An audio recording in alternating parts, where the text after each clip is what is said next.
Hi guys, and welcome back to my channel. Thanks for watching today, by the way. Beforehand, guess what? All the plants are back inside the greenhouse. Yay! Anyway, let's go check them out inside.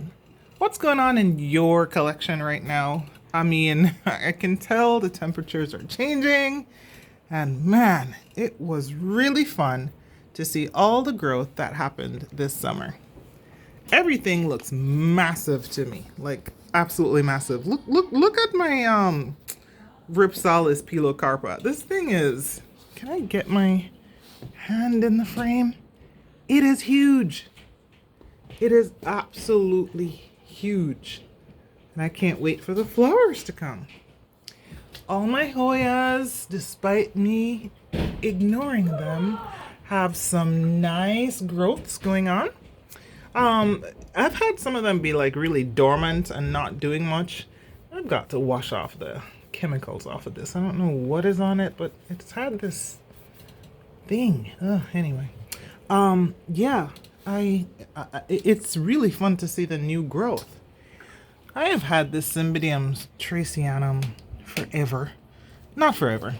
Probably like 4 years. I had it when it was little and unhealthy, and now it's grown a lot of growths. But however, the growths here are looking great. So I don't know. I don't think it'll bloom this year, but maybe next year. All my younger Vandas, they grew a ton of roots this year. Let me see. Can I even show this? See the roots? Nice big fat fresh roots. I'm loving it. Another thing I did over the summer as they were outside is I got lots and lots of sunburn. Because I wasn't really watching my plants per se. While I got roots growing and everything, I got a ton of sunburn. And my leaves, my beautiful leaves, got damaged. Quite a couple of them. Now, I haven't done the maintenance that I'm supposed to do. Usually I cut off spikes. See all of these, I'm a bit too close, hold on. Yeah, I'm usually I cut off the spikes so that they can grow the spikes all over again. And I didn't do that yet.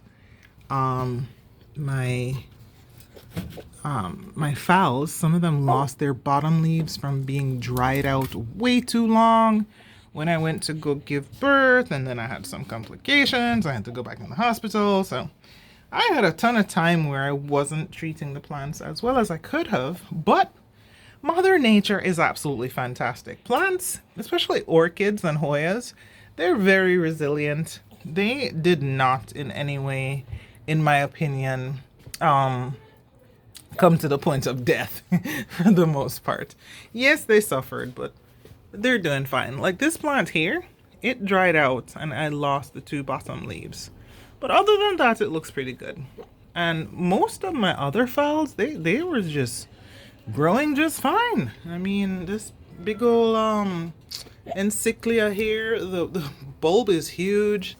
I would like to see it spike though. That would mean success to me. And this is, oh, that's baby. I'm wearing him. He's making noise. Oh, jeez. So I panned out a little bit. I'm going to show you what's going on with the Hoyas. So I had actually made some divisions of my Hoyas because I was going to sell them.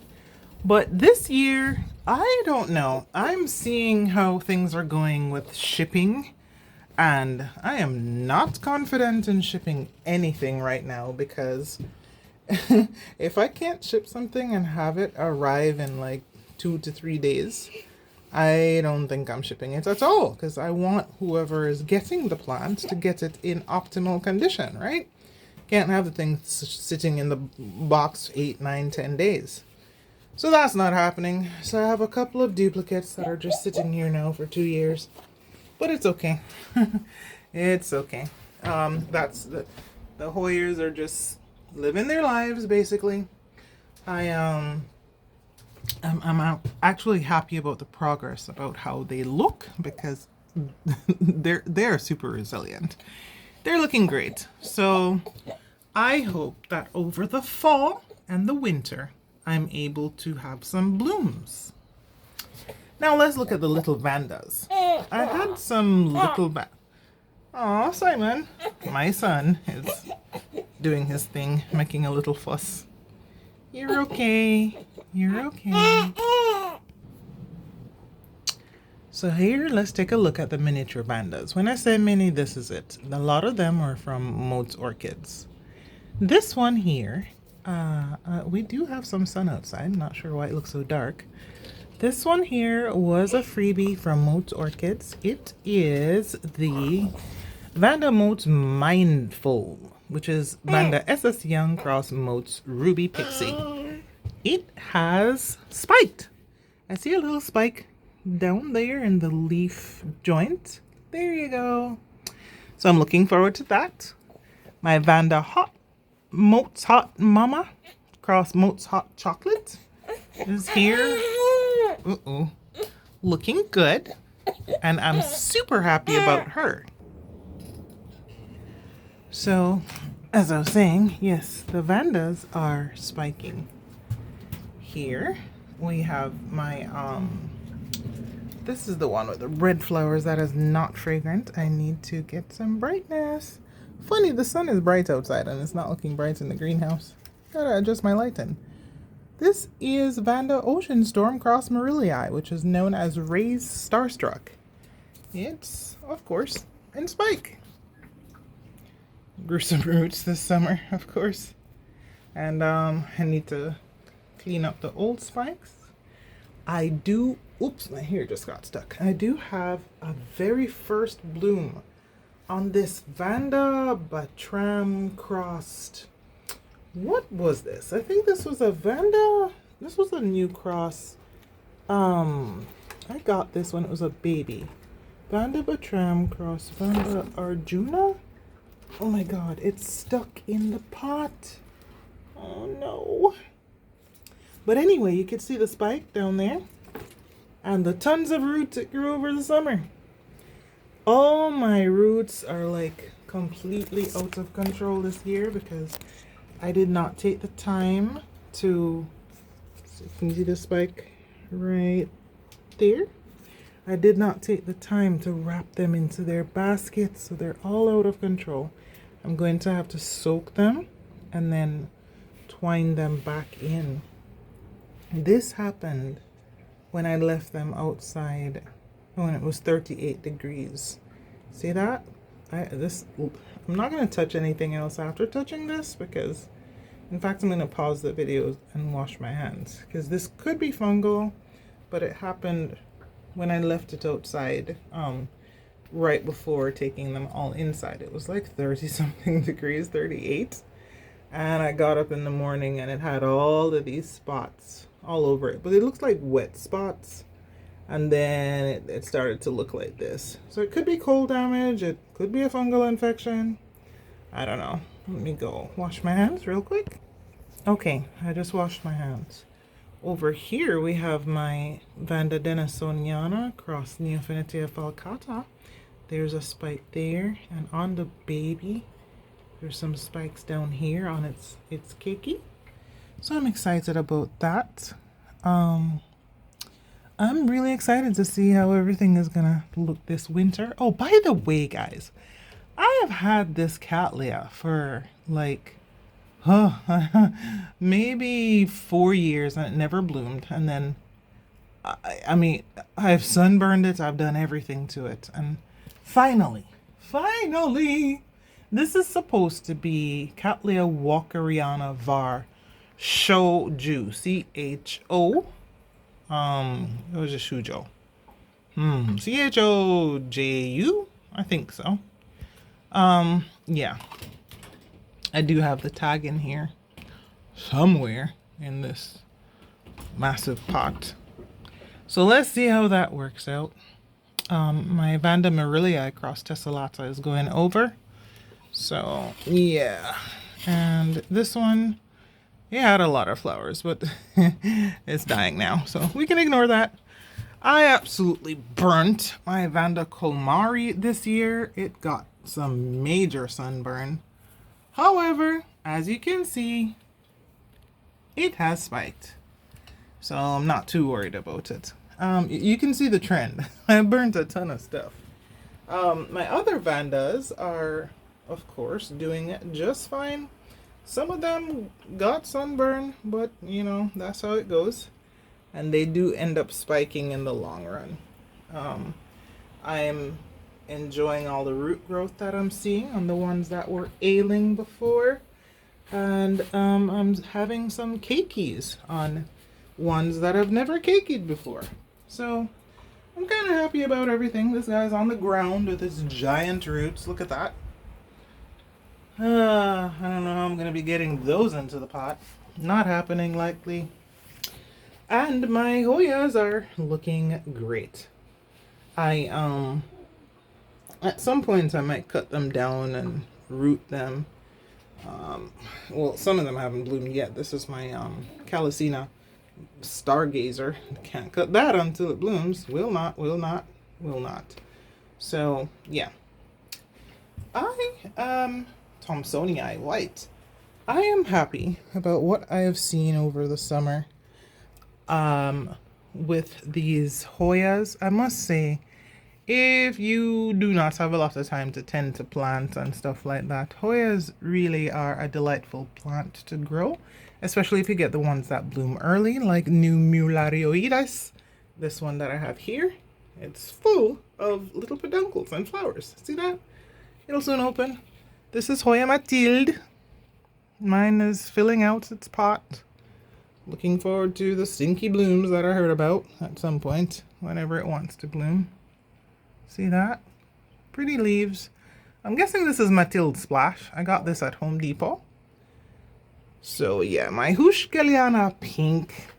My hair is getting caught in the lighting. My Huschkeliana Pink is just starting to grow some buds. This summer, I gave it way too much sun. It made it yellow. I don't like when my Hoyas have this yellow tinge. I prefer them to be a lot darker than that. So the newer leaves that started to grow in are darker. And that's the way I prefer it. You know, it's kind of a sacrifice. Do you grow it darker and the leaves look pretty? Or do you grow it really bright and it blooms early and blooms often, you know? There is that, because a lot of people grow their Hoyas very large and they're like, this has never bloomed for me.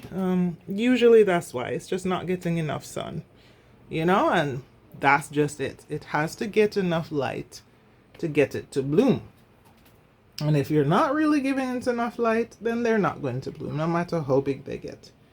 Because some of these varieties, I think like the Carnosas, they really, in my opinion, have to have some size on them to bloom. I've never really seen very young Carnosas bloom. Carnosas tend to get rather large when they have to bloom. Like this Matoski here, I burnt this plant literally to make it grow peduncles. And over the summer, because I burnt it so much, it grew 3 peduncles. But then I have all this yellowing to deal with. The leaves did not drop. They're just lighter than usual. And I don't like that. It looks, in my opinion, unattractive. But, you know, what do you do? At least I have some flowers, right?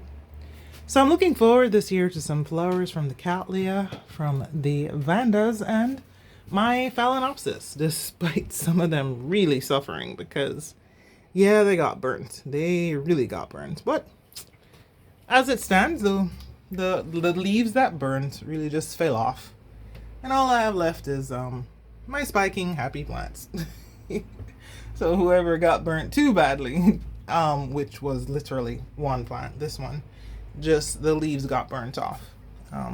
This you can tell, even the Encyclia got too much sun. The leaves turned red. So it's a bit much. Anyway, guys, I hope your plants did very well this year for you. When I say this year, I mean the growing season outdoors. This is usually when I sustain my most damage and when I see my most growth. So I am satisfied with what happened during my time, their time outside this year. Lots of growth, lots of root growth, lots of damage on the leaves from sunburn. Yeah, Here's looking at you, Hoyas. They burn too. Yeah, lots of sun damage, but all in all, I had a wonderful year with them being outside. This was the year I proved yet again that the Hoya and the hobby plant collection of growing orchids and cacti, it really should not be stressing you out, guys. You gotta take it easy. They are capable of going through a lot. They are capable of withstanding neglect. They are capable of withstanding drought. They went through all of that this year with me for an extended period of time during my pregnancy and after my delivery when things just weren't the greatest for me time-wise. So take it easy on yourself and your plants. And I hope you're enjoying the hobby, as it is an enjoyable hobby for most of us. And I assume that's the reason why you grow as well. My cacti are still outside when it's 30 something at night. I will take them in very soon because you don't want to expose them to too much cold. But in all honesty, I mean, desert plants should be able to take the 30s and upper 30s, right? I am not very careful with them when they're outside, even when there's frost, because we had frost and they've sustained no damage. They're generally accustomed to this kind of weather anyway, where they grow out in the desert. They should be able to tolerate it. And if they don't, and if they die, then they're not for me because I expose them to that kind of weather. Look at my big ol' cactus. This thing is about 10 inches tall. It's so huge. I can't wait for it to bloom though. That one is quite large. Hey, Dooney. Yeah, this is how this looks right now. I took all the plants down, the shelving, the shade cloth. That's why everything looks so horrible. So I will be cleaning up my deck in a little bit. Anyway, guys, thanks for watching. I hope you guys have had a wonderful growing year outside for this spring and summer and fall. It has been wonderful growing with you and going through the plant hobby with you. Thanks for watching. Thanks for staying tuned in. Thanks for subscribing to the channel. Welcome to all the new subscribers. If you like this kind of content and content like this, please consider subscribing. It's free, and that's the way we help the channel to grow. Thanks for joining me again, and I hope to see you soon. Take care. Goodbye.